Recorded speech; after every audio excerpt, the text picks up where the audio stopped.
Welcome to NinjaCast, a photography podcast powered by Studio Ninja, the world's highest-rated business management app, built specifically for photographers. Listen and learn as the most successful photographers on the planet share their knowledge to help you transform every element of your photography business. Here's your host, Sally Shaw. Hi guys, welcome to NinjaCast. Today I'm joined by the incredible Tim Williams. Tim's going to be covering how you can prevent burnout as a photographer, how to create and use your USP, and also if you had to move to a different country, how you could entirely restart your business all over again. Let's get started. Hi Tim, how are you? I'm great, Sally. I'm very good. Good. Thank you so much for joining us on the show today. I'm really excited to have you here. Oh, excited to be here. So how are things over there with you at the moment? I know that you're in a totally different part of the world to me. Yeah, almost on the complete opposite side of the world, down here in lovely New Zealand. Yeah, no, we're very blessed down here, obviously, with the state of the world is in, with COVID running rampant. I think we're pretty blessed to be in a country like New Zealand, pretty isolated from it all, and life is somewhat normal here for us in New Zealand. But yeah, in amongst all that, we've had a new addition to the family, baby number 3. So adjusting to life, with three little loin fruits. So yeah. Exciting, congratulations. Thank you so much. So for our listeners, Tim, that might not have heard of you or want to know a little bit more about you, can you introduce yourself, take us on your life journey, your career journey, and let us know where you're up to?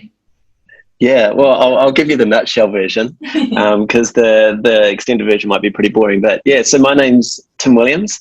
I'm a Kiwi lad, born and bred in New Zealand. When I was 18, moved to Sydney to study music, following my passion for music. Did a Bachelor of Creative Arts in Music, and after graduating, I realised that I've got a degree, and what do I go do now? So it's not like I just launched into a professional musician and followed that career path. So I ended up in the business, in the world of business of digital media, and then it was through that journey in digital media I started working full time, earning a keep, and then I met my now wife, and we got married, and our wedding photographer was a good friend of ours. And I was chatting to him because I was interested in all things visually appealing and aesthetically correct. So I thought I'd explore the world of photography and get some advice from him in terms of cameras. And so he led me down the path of jumping onto the Canon route. And after I bought the camera, he's like, "Hey, do you want to come out and shoot a wedding with me?" So jumped in and shot my first wedding with him, and delivered the photos to the couple, and they loved the images. So I was like, "Oh, maybe I've got maybe I could pursue this. Maybe I've got a career for it." So just started to hustle it from there. And then 2 years later, we moved to your part of the world, over to London, the UK. And it was purely just a time for us where we were newlyweds and wanted to travel, explore the world. So I freelanced over there, got in with an agency, and I was shooting all things from events, interiors for architects and real estate, shot over 1,000 properties between all over London and Italy, through Sicily, which was just an incredible time. Then we moved back to Sydney. Spent 2 years in Sydney again, so reset, and then we were deciding where we wanted to raise a family, and New Zealand was the place that we wanted to do that. So after 2 years being back in Sydney, we moved to New Zealand, and we've been here just gone 5 years. Wow. So that's the extended nutshell version. Absolutely. Now, the first question that springs to my mind, Tim, is how have you found relocating your business over the course of kind of your career? Because it looks like you've done that a couple of times. Yeah. So started my career in Sydney, and just before we moved to London, I was probably at that tipping point where I could have gone full time shooting weddings. I was dabbling, doing a little bit of commercial work and family shoots as well. But yeah, pulled the pin and decided to go to London. Probably I didn't shoot a wedding in the whole first year of being in London, so it was I shot I think about 11 in my second year, and then obviously that was at the tipping point where I was probably really ready to start to go full time with just weddings, and then we pulled the plug again, moved back to Sydney, and fortunately after having done it twice, I had a pretty good idea of how the industry worked, and so the best thing that I learned to, start, especially within the wedding industry, was the importance of community. The wedding industry community is just so powerful, but such a tight knit crew as well. And so, photographers can only shoot one wedding a weekend. So if they're booked, they'll just refer it on to, like-minded people or some friends and things. So definitely building community was a big part of, the success of being able to get those bookings, going, getting them in quickly. When we moved to New Zealand, I had, all that not prior knowledge already experienced. So I was already, making contacts and building relationships before we moved to New Zealand, and I pretty much hit the ground running. So it was all based on community. The only advertising I've ever done is on the Hello May directory, and that's it. Everything else is just organic through social media and just relationships. Fantastic. That's definitely the best way to build a business, I think, isn't it? If you can build those genuine relationships, and you can get that word of mouth where people are referring you kind of out of the goodness of their heart, really. There's nothing in it for them, then you're onto a winner, really, aren't you? Yeah, and you raise a good point, because for me it really was about genuine relationships.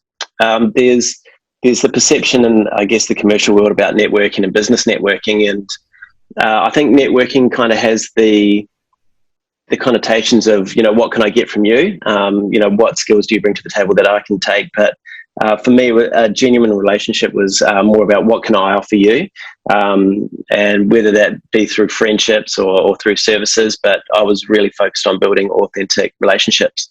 Yeah. And some of those people are still great friends today. Yeah, it kind of grows, doesn't it, with your business? As your business grows, so does your friendship circle within the industry, I guess. And I think that's a really nice thing, that you can still be friends with someone that you just met because you networked and you built genuine relationships rather than selfish ones. Exactly. I love that. So what is it about you and your business that makes you stand out from the crowd, Tim? Yeah, look, I've for a long time I've tried to distinguish, what my USP or unique sales proposition is, and at the end of the day, it's me. There's no other me out there. For a long time, I was really focused on building a style that was so unique, and no one else was going to shoot like me. And at the end of the day, being a photographer is such a saturated market, especially in the world of digital world we live in, where photography is so readily accessible. Once I was able to put aside, focusing on creating a style and really focusing on the technicalities of it, and actually just being able to be myself, and provide a service where people actually enjoyed being around me at weddings and had a good time, and focusing on providing a great service, everything flowed from there. But in saying that doesn't come for someone who's wanting to enter the industry. That was on the back of having developed the craft, understanding the technicalities of photography, how to actually take a great photo, take a beautiful photo, how to edit, and how to be able to add the salt and pepper to a style that I like, that kind of did become me. Mm-hmm. But in terms of finding my USP, I think I just have to say it's me, because there's no other me out there. So it's so applicable to our listeners and all photographers out there, isn't it? There's a lot of photographers, I think, especially entering into the industry, that they think, right, what's going to set me apart? What's going to make me different? What's going to, I want to stand out amongst, as you say, this hugely saturated market.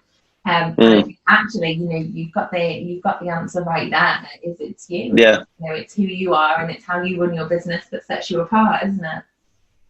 Yeah, there's a lot of business startups that will be a lot of like someone might come up with a great product and they'll be first to market. I mean, take Facebook, for example. They weren't the first in social media. You had plenty of other social medias about before them, but it's about seeing a market and actually just doing it better than the other person. So in my mind, the way that I can do it better is purely just being myself and, representing who I am, and hopefully that translates through my work as well that I produce.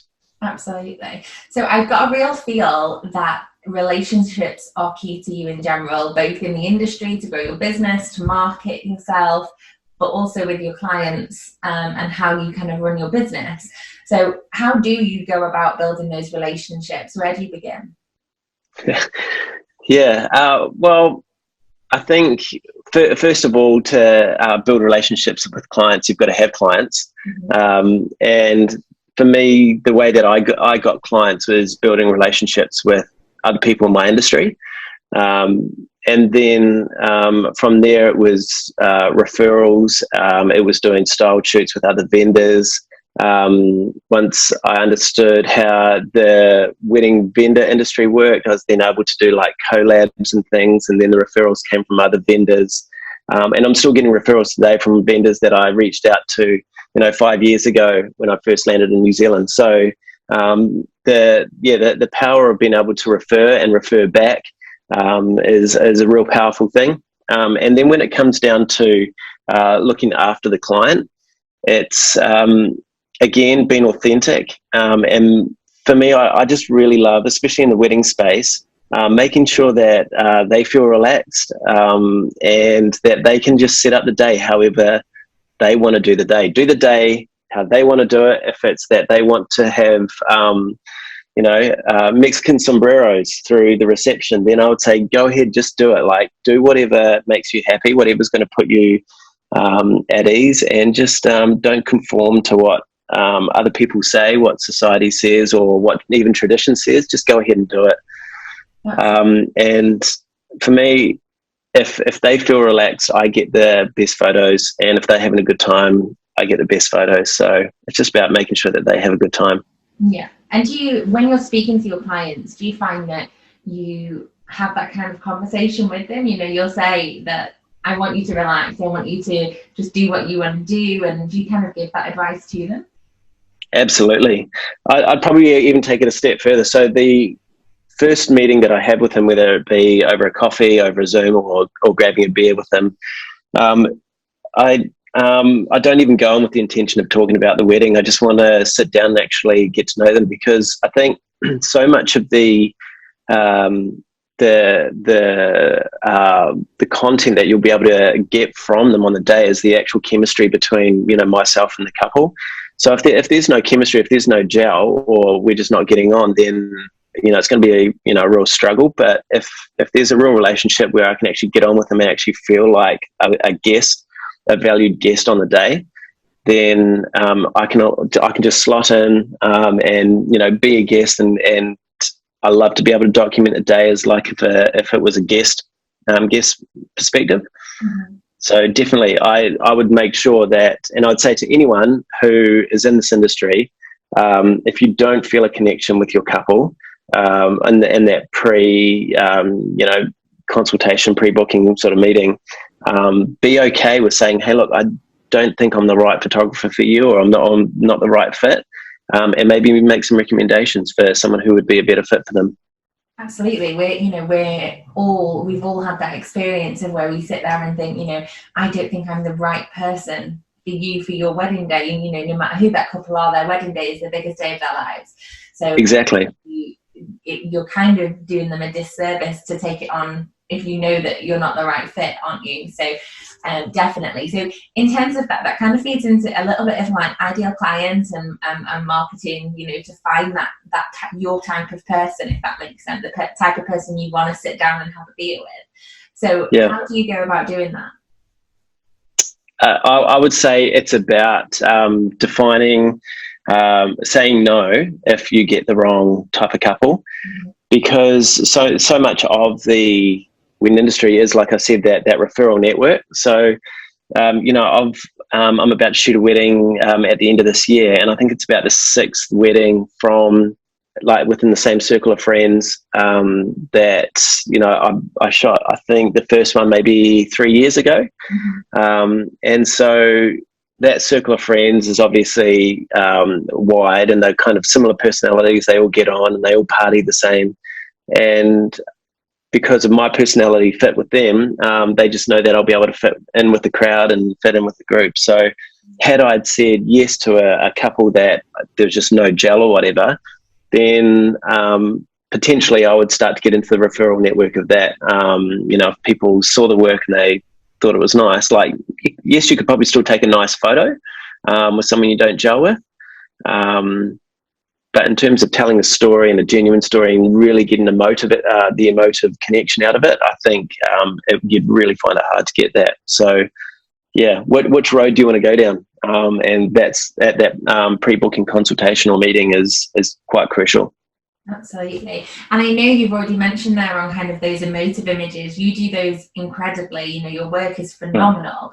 So for listeners out there that are struggling with, or not necessarily struggling with, but they're looking to develop more, they're capturing those supernatural, organic, emotive images, what's your advice on how they can go about doing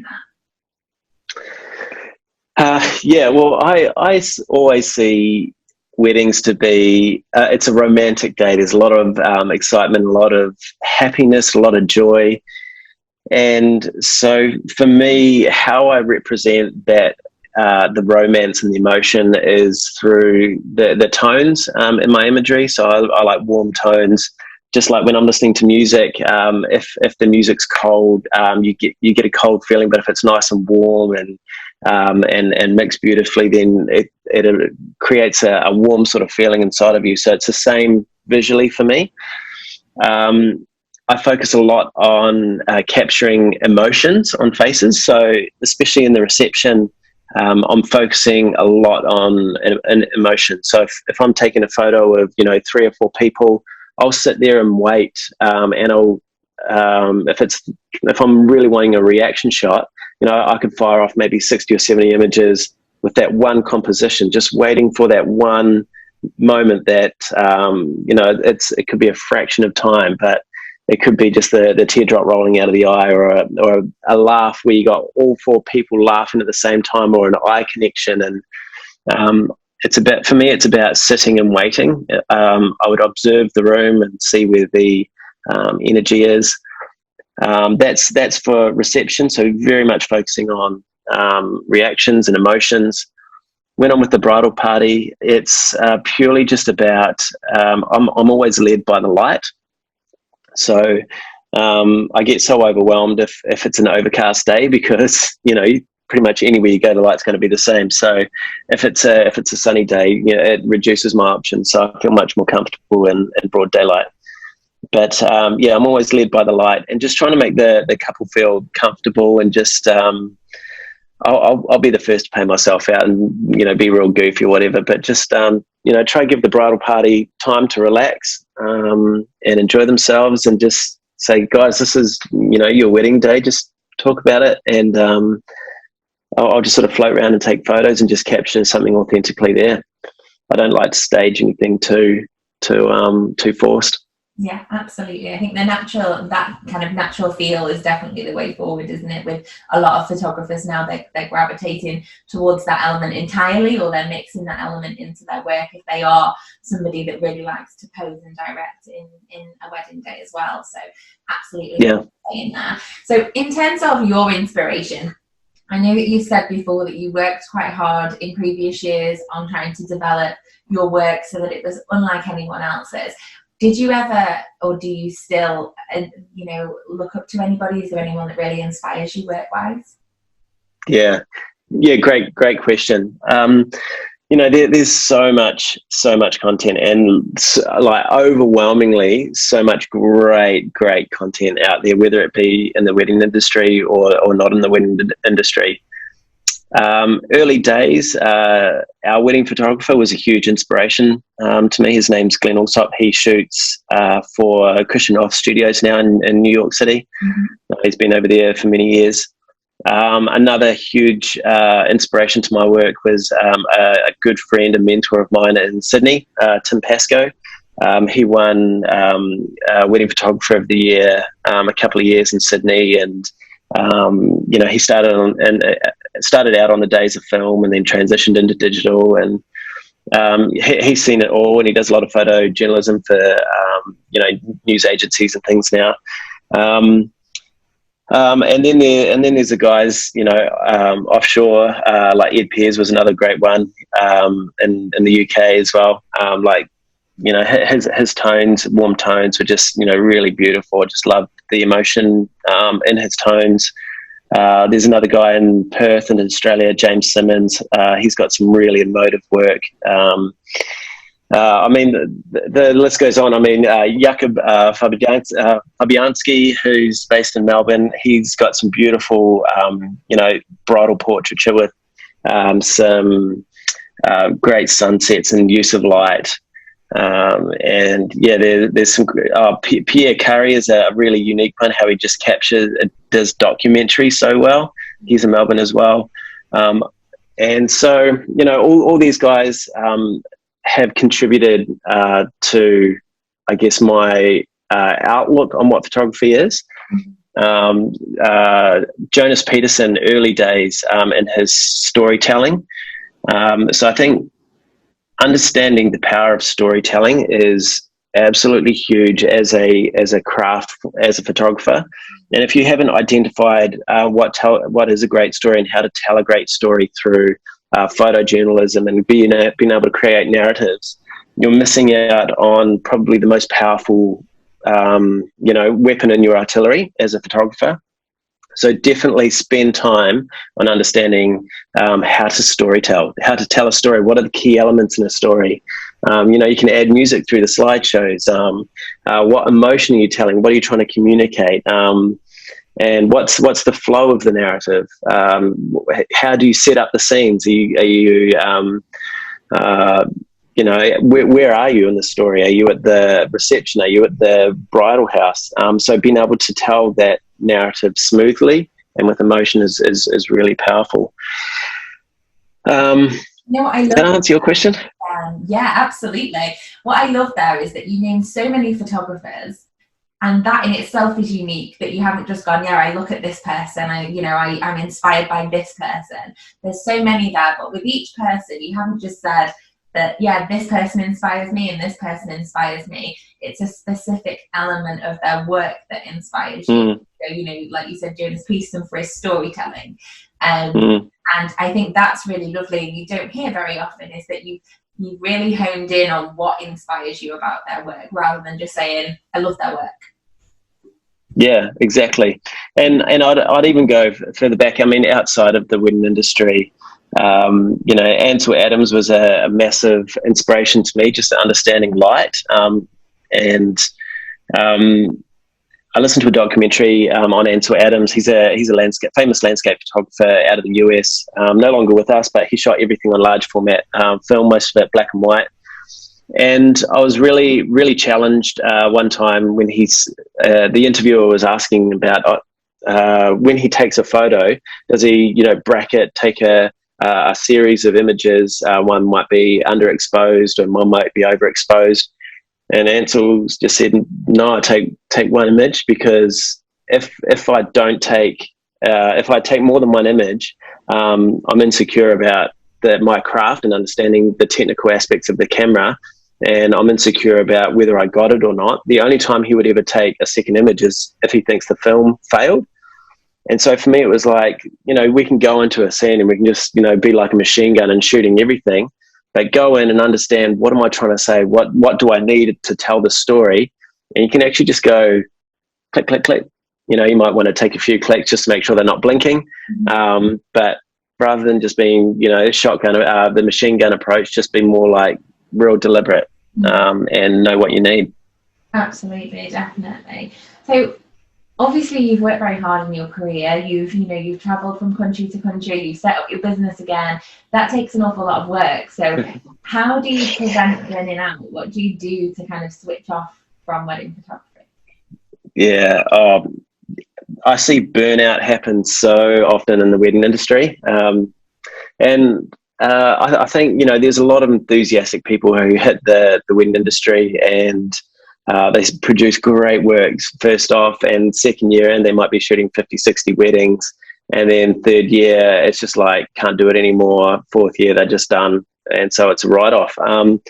For me, I was lucky enough to have a really great mentor who experienced, like Tim Pascoe, experienced that shooting 50, 60 weddings, and it was just overwhelming. And so he learned to scale back. And so I think it's a fine balance of finding your type of client through pricing, and understanding what you need to make on an annual basis to be able to either survive or provide for your family, and then work out how many weddings do you actually need to shoot a year to be able to do that.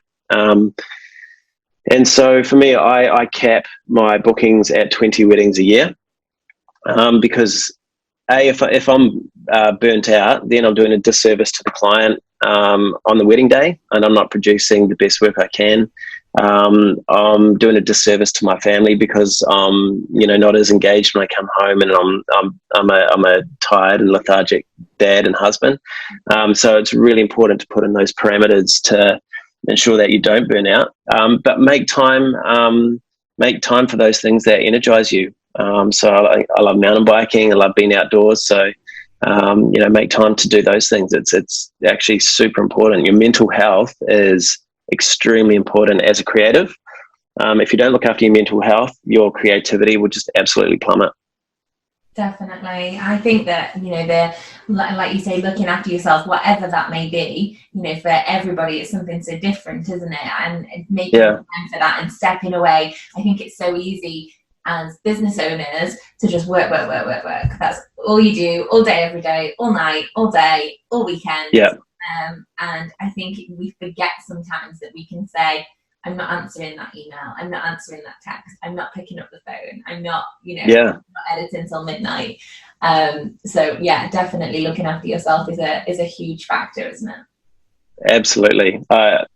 If you want to have a sustainable career, you have to put in those boundaries from the start. Otherwise, if you don't put them in from the start, it's so hard to introduce them further down your career. For sure, absolutely. So Tim, if you could start your career all over again, is there anything that you'd do differently?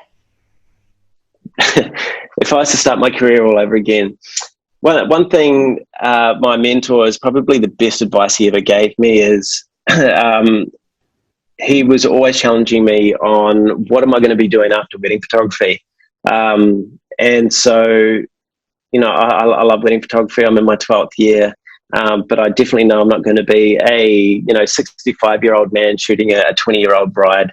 I might be able to stay relevant, but it might be a little bit creepy. So yeah, I don't see myself retiring as a wedding photographer. So I think that was the best piece of advice. So it'd probably be start building your plan B sooner. Fortunately now, especially with the likes of COVID coming in, I know lots of photographers who, just had their income taken right out of under their feet.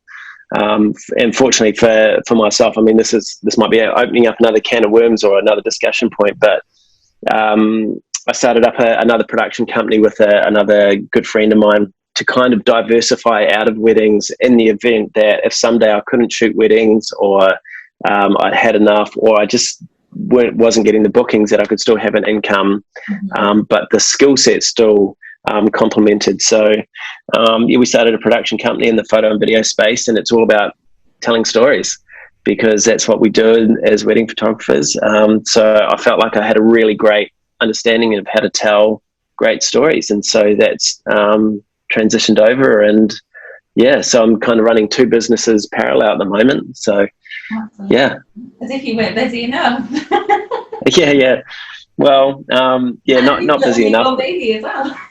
Newborn baby, running two businesses. It's good. I like to be busy, I've got a beautiful wife who's extremely supportive, and she keeps me in check and helps me to make sure that my boundaries are not getting too far away.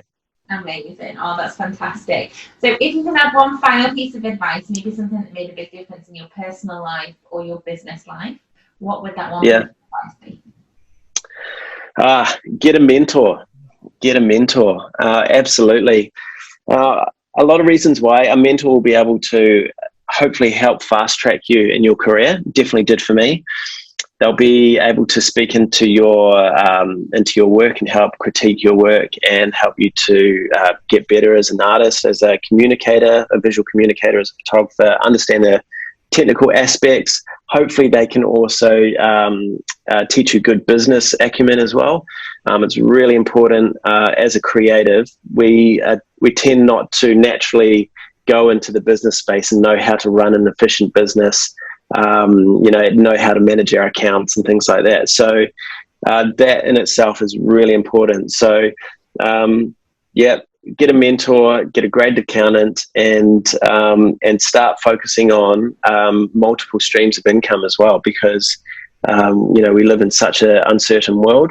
If you've got one stream of income, you're running super high risk. So focus on how you can build multiple streams of income, through your craft or even outside of your craft. Absolutely. I mean, the past year has taught that lesson to so many, I think, hasn't it? And opened Absolutely. eyes. I think there are so many full-time wedding photographers out there, that, while things were going well, they were shooting so many weddings and it was so sustainable for them. But I think this past year has opened everybody's eyes that it can just be taken away from you like that. Absolutely. Yeah, you're totally right. I've seen a lot of people, just have nothing. But the beauty of it is that, some of them have actually been quite entrepreneurial and started new businesses and changed tack, and some of them have leveraged, that community and been able to create businesses to provide services to that community. So Jim Pollard here in New Zealand, he's a great example. He started a print lab and providing, prints to all the photographing community. And I mean, his work again is crazy good as a photographer. He's still shooting as, things are opening up down here, but yeah, multiple income streams. I couldn't stress that more importantly, especially where we are today. Absolutely. I love that tip. So if our listeners would like to find out more about you, they'd like to get in touch, how can they do that? Yeah, I think the best place is the website. So for all my wedding work is timwilliams.co.nz. The production company I run, lumiere.nz, that's lumiere.nz. We actually did the Studio Ninja promo video. So yeah, that was exciting. We've got a great relationship with Chris and Juan. So you can check us out there, Instagram, Facebook. We're on all those platforms. So yeah, love to connect with more like-minded people. Amazing. Well, thank you so much for your time today. It's been such a pleasure. I've learnt tons, so I know that everybody else will as well, for sure. But yeah, hopefully we'll be able to catch each other soon when COVID all calms down and have a drink. Yeah, that would be amazing. I'd love to get back to London, especially. Absolutely. Thank you so much for having me. It's been a real delight. So much prettier over there. Yeah, awesome. Thank you so much for your time, Tim. I'll see you soon. Thank you, Sally. Bye-bye. Okay, guys, that's everything from me today. Thank you so much to Tim for coming and joining us on the show. He shared so many great tips that I know you guys are going to take away and implement into your businesses. If you'd like to see the show notes, you can head to www.studioninja.co/episode 28. Please don't forget to rate us on the podcast platform that you're listening on. A little bit of love goes a very long way. I'll see you next time. Thanks for listening to this episode of NinjaCast, brought to you by Studio Ninja. Beautifully designed and super easy to use, Studio Ninja will help you manage your leads, clients, shoots, invoices, contracts, workflows, and so much more. To learn more or start your 30-day free trial, go to www.studioninja.co.